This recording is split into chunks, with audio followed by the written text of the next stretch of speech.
Hi, I'm Christopher Warnock of Renaissance Astrology, and this video is called There Isn't a Best Technique or Best Astrological House System. So this kind of came about. I had someone emailing me, I think it was a student, and they asked me which terms, which are a type of essential dignity that I used. And my response was, I don't even know. I mean, I'd have to look it up. Now that gives you some sense of how little I think the particular technique, how important it is. Now, this is very much out of the mainstream of how people typically approach this. And I think the classic example of this is house system. Okay, now a tremendous amount of weight is placed on what house system you use. Okay, and that is considered to be absolutely the most essential thing of all. Um, and it's not unusual for me to get calls or emails from people, and they only want to ask one question, and that one question is, which house system do you use? And if I answer that wrong, then they're going to write me off completely.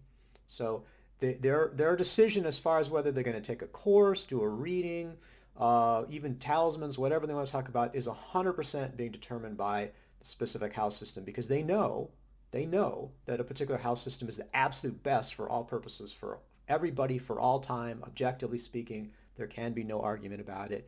That is scientifically proven, basically. So that's kind of the extreme example of that sort of attitude. And what I want to do in this video is not to say that's wrong, right? But to just give an alternative view, okay? And what you can do is you can think about it. If you're convinced there's a best, then go with that. That's your choice. But I just want to give an alternative and say there is, that's not the only way of looking at things.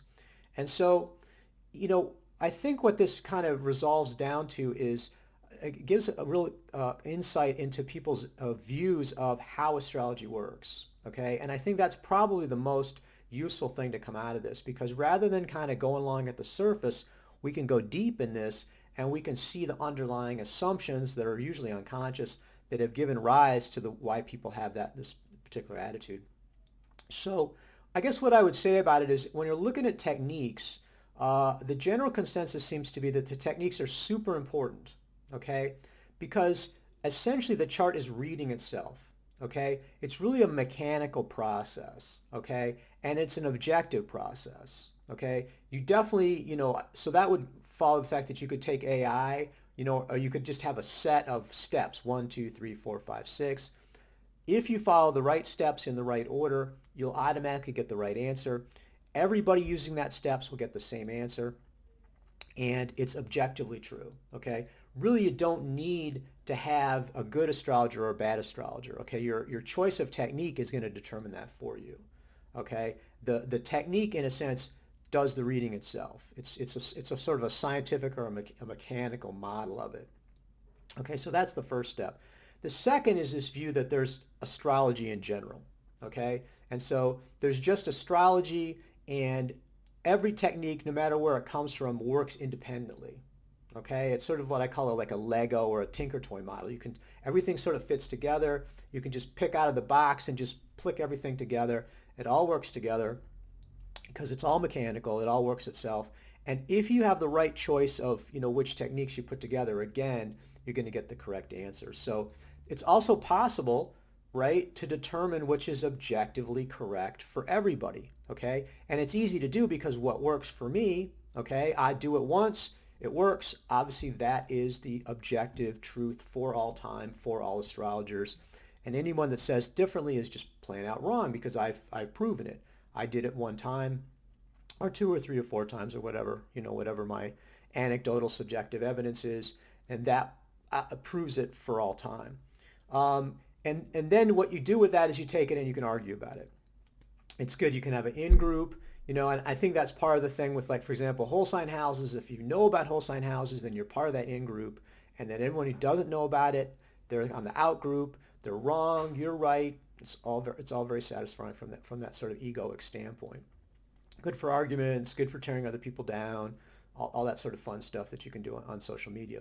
And so that's that's a little negative, but I think that, again, because I'm coming from my own perspective, obviously I prefer my perspective, but nevertheless, I think there's an essential truth there. is that this is the standard sort of approach that people are taking. And it doesn't matter whether you're doing, quote, modern astrology or whether you're calling yourself a traditional astrologer. Even people that are really immersed in the Lilly-style horary do have a tendency to think that the technique is working itself. Okay, so the flip side of that is when I look at astrological prediction, what my recognition of it is that there's an incredible importance of the intuition and experience of the astrologer. And so if you look at any kind of divination, if you look at, say, being a psychic or tarot reading or crystal ball reading, whatever you're doing, to me, there's a continuum between maximizing the technique and maximizing the intuition on the other end of it. But all divination requires a certain amount of technique, but also it requires intuition.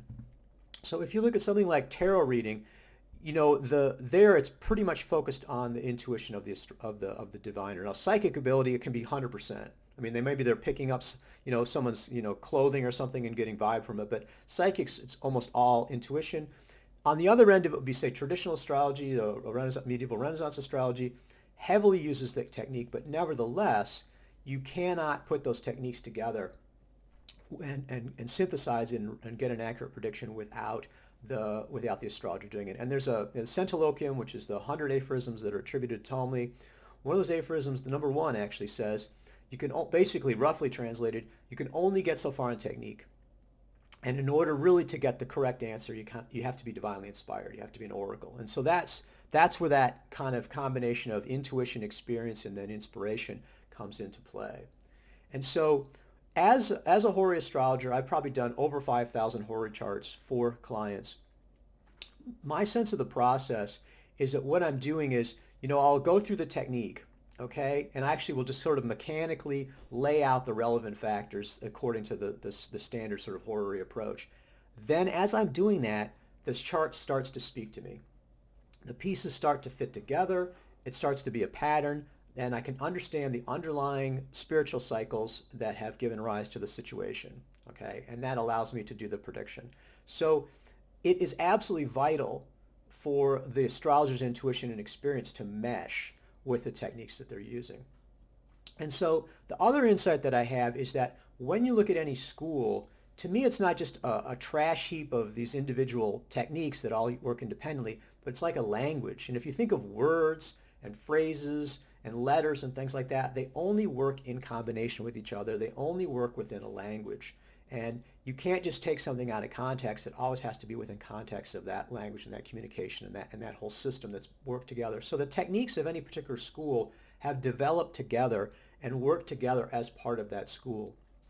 And so when I look at the medieval Renaissance, we have an incredibly full toolkit. There's way more techniques that are available there. But any particular astrologer does not use 100% of those techniques, and they use them in a different way. So what they're doing is they're looking in that toolbox, and they're picking out stuff that's there. Now, the modern style is to use all schools indiscriminately. And that's fine for the modern school. For traditional astrology, for the medieval Renaissance astrology, we have a lot of techniques, but which ones we use are determined by the school, and then how they work together are also determined by the school. But every master astrologer is going to have an individual approach to it. So to me, the techniques, rather than, like I said, like an algorithm that just pops the answer out, or AI or something like that, what the techniques are like a paintbrush. And so if you're Picasso, you'll use a particular brand of paintbrushes, perhaps. You have particular ones you prefer for, sable for this and fine things for that or whatever. But the techniques serve your skill, okay? If they don't mesh with it, if there's someone else's paintbrushes, you're not going to be able to paint with those very well. I mean, a good example for that is that I kind of grew up in my astrological practice using square charts. Okay, that's what I'm used to. And I mean, if I'm going to do a horary reading or a natal reading or whatever I'm doing, looking for elections, I pop up that square chart. It is easy for me to use. I'm used to using it. If I was to flip to round, I would have a psychological resistance to that. I'm just not used to using it. That does not make square charts the best, okay? It just means that that's what I'm used to. And really, there is no difference between a square chart and a round chart. Now, again, people get into these huge arguments, like we say with house systems, which is the best, blah, blah, blah, blah, blah, blah, blah. These are measuring systems, okay? And I've said this before, and I think it's still a good point, is that the difference between a particular, like a whole sign houses and Regiomontanus or Placidus is like the difference between the metric system and the imperial system of inches and feet, okay? And if someone comes in and says, no, you can only measure in meters, it only works with meters, and you get a better measurement with meters than you do with inches, then that just obviously doesn't make any sense. And that's what people are doing when they're arguing that a particular house system is better than another particular house system, okay? My choice of house system, to me, again, if it's within if your school, I mean, any medieval Renaissance house system is fine, and you can choose whatever you want. And your choice of that has no more importance than whether you like chocolate ice cream or you like vanilla ice cream, okay? And to say that vanilla ice cream is the best ice cream, and to say, decide if you want to be friends with somebody, say, well, do they like vanilla ice cream? Do they like chocolate? Okay, I'm not going to be friends with you because you like chocolate ice cream. Ridiculous, okay? Not understanding what's going on here. These are preferences, okay? The use of the particular technique within the school is going to be determined by preference, okay? And so if you say this is the one that I use, you're just saying this is the one that I prefer. This is the one that meshes best with my intuition.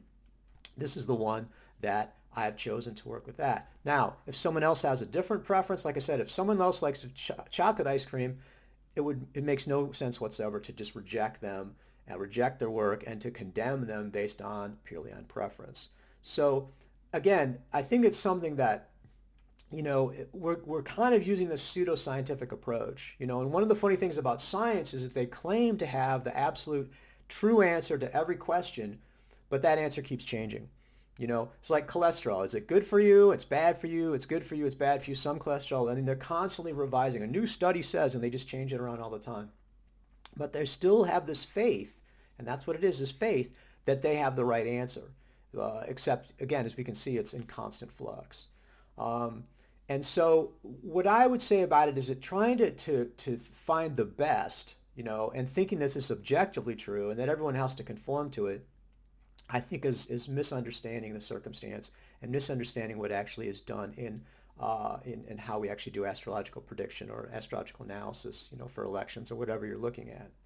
And so I think my deeper message, and this is one that I'm constantly putting out there, is that we need to have tolerance and respect for other people practicing astrology. And I think that this is one of the problems, is that there's a lot of ego. There's also a lot of fear. There's a sense of if you have to use the best one, or if you don't use the best one, terrible, horrible things are going to happen, and that's just simply not true. And the idea that somehow that I've come up with the correct one, and again, the choice of what the correct or the best tends to be extremely subjective, okay? What people will do is to say, well, I like whole sign houses because in whole sign houses I'm Aries rising, whereas in this other house I'm Pisces rising, and I like air, it's better for me, okay? Completely subjective, okay? That cannot in any sense be considered to be a scientific, objective choice there. Nevertheless, I mean, if you like it, that's fine, go with that. But recognize that this is subjective, this is a personal preference, and there's absolutely nothing wrong with that. That's another thing that people like, this view that somehow it has to be scientifically, objectively true, or, it's not appropriate. It's like preference is perfectly fine, and I think that, so, and again, I'm very upfront about the fact that, like I said, I'm using the particular, house system. Again, it's a matter of preference. Really, for me, it's just a matter of inertia, okay? When I started doing horary, my teacher did Regiomontanus because her teacher did Regiomontanus because Lily did Regiomontanus, and Lily did Regiomontanus because he was a Protestant, not a Catholic. The Catholics used Placidus, the Protestants used Regiomontanus, that's what he used. And so, really, that has no particular power behind it at all. It's pure preference, and for me, it's just that's inertia of using it. That's what I'm used to using. It works best for me because I'm used to it, okay? And so in that sense, the recognition there is it's personal, and then also it assists our intuition. So that's what I would just put out there. Again, you can, this is not the mainstream view, but I think it's useful as in understanding what our unconscious assumptions about what we're doing. And I always recognize here that there is this definitely a quality of intuition in all the astrological prediction and all astrological work that we do. In the medieval Renaissance, that intuition is expressed within the confines of the chart, within the confines of the technique, but nevertheless that intuition is extremely important. And so for me, my choice of technique is very much conditioned by how does this fit into my intuition? How does this assist me in reaching the correct result? So again, getting that balance there, not entirely being intuitional or subjective and not entirely thinking that the technique works all by itself. So very interesting. I hope you find that enlightening. Think about it. If you like this approach, great. If you don't like it, then continue to do the approach that you're doing. This is really, I think, the underlying message is that we need to be tolerant, we need to be accepting of things, and we need to understand where we're coming from as well as where other people are coming from. And then when we do understand that, we won't be in a state of condemning them, and we won't be in a state of fear that I see so often about something as simple as which house system you use or which particular technique. So I hope you find that interesting and enlightening, and I'm going to continue to put out these videos because I think these issues really are pressing for the astrological community.